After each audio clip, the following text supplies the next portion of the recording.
फिर इस सब के रिजल्ट में इंडो पाक वॉर ने जो है वो जन्म लिया। अब इंडो पाक वॉर 1971 की, it was the direct military confrontation between India and Pakistan. जो बांग्लादेश की लिबरेशन वॉर थी, जो लोग कोशिश कर रहे थे अपनी आज़ादी के लिए, इंडिया उनको मोटिवेट कर रहा था, तो ये इंडो पाकिस्तान की वॉर एक तरह से डायरेक्ट कन्फ्रंटेशन थी, यानी कि armies to armies face to face हुई हुई थी आपस में। तो 3 दिसंबर को क्या हुआ कि पाकिस्तान की एयरफोर्स ने लॉन्च किया स्ट्राइक, और 11 एयर बेसिस जो थी नॉर्थ वेस्टर्न इंडिया की, वो तबाह कर दी। ठीक है, इस तरह से वहाँ की जो इंदिरा गांधी प्राइम मिनिस्टर थी उस टाइम पे, उन्होंने भी जो है वो बाकायदा जंग का फिर ऐलान कर दिया 1971 में। और फिर क्या हुआ कि इंडियन एयरफोर्स ने as a response Pakistan, West Pakistan की कई एयर बेसिस अगले ही दिन तबाह कर दी।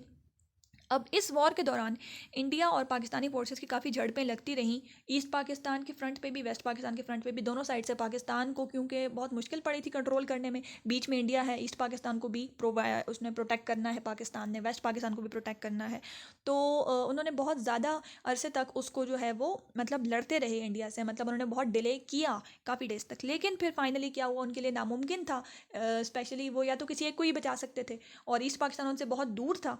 तो फाइनली उस टाइम के जो वहाँ के कमांडर थे, जनरल न्याजी ईस्ट पाकिस्तान के, उन्होंने क्या किया कि सरेंडर कर दिया, और उन्होंने जो इंस्ट्रूमेंट ऑफ सरेंडर है वो, उन्होंने जो पेपर है वो साइन कर दिया।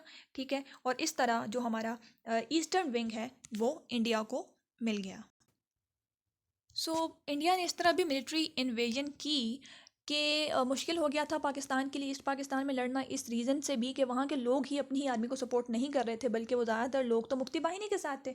अब पाकिस्तानी फ़ौज तादाद में भी कम है, वो दूर भी है, इतना डिस्टेंस भी है, किस किस को संभाले, वो इंडियन आर्मी से लड़े या with in that east Pakistan मौजूद मुक्ति बाहिनी से लड़े, जो कि इंडियन आर्मी को सपोर्ट कर रही है, उनको वहाँ की सब जगहों का भी पता है। सो बेसिकली रीज़न ये थी कि 1971 की वॉर में मुक्ति बाहिनी जो थी वो बेसिकली एक तरह से इंडियन आर्मी का विंग के तौर पे एक्ट कर रही थी। ठीक है, विद इन ईस्ट पाकिस्तान। और इंडियन जो इंटेलिजेंस एजेंसी है रॉ, वो प्रोवाइड कर रही थी वेपन्स और ट्रेनिंग्स मुक्ति बाहिनी के बागियों को, क्योंकि उन्होंने ही उनको सपोर्ट करना था वॉर में, विच दे डिड। तो इंडियन गवर्नमेंट ने क्या किया कि ये मुक्ति बाहिनी के फॉर्म में अपने मिलिटेंट्स ईस्ट पाकिस्तान भिजवाना शुरू कर दिए थे पहले ही, और ताकि वो सारी जगहों का मुआयना कर लें, और पाकिस्तान आर्मी से लड़ने के लिए प्रॉपर उन्होंने सारा माहौल बना लिया था। ठीक है, तो इस वजह से जो इंडियन अटैक था उसकी एक सिचुएशन फेवरेबल हो गई थी, यानी उन्होंने प्रॉपर प्लानिंग करके अटैक किया, और इस वजह से वो इसमें सक्सीड भी हुए। पाकिस्तान एयरफोर्स ने फिर जब स्ट्राइक किया, उनके 11 तबाह किए, 11 उनके एयरफील्ड्स। ठीक है, तो उसको जो है वो क्या कहा जाता है, ऑपरेशन चंगेज़ खान भी कहा जाता है। ठीक है, 3 दिसंबर को उन्होंने किया था, नॉर्थ वेस्टर्न इंडिया के एयरफील्ड्स तबाह किए थे। और उसके बाद जो जनरल न्याजी थे, उन्होंने क्या किया कि जनरल जगजीत सिंह अरोड़ा, जो कि इंडिया के उनके ओपोनेंट थे, उनके आगे सरेंडर कर दिया 16 दिसंबर 1971 को, रामना रेस कोर्स ढाका में उन्होंने ईस्ट पाकिस्तान जो है वो उनके सपोर्ट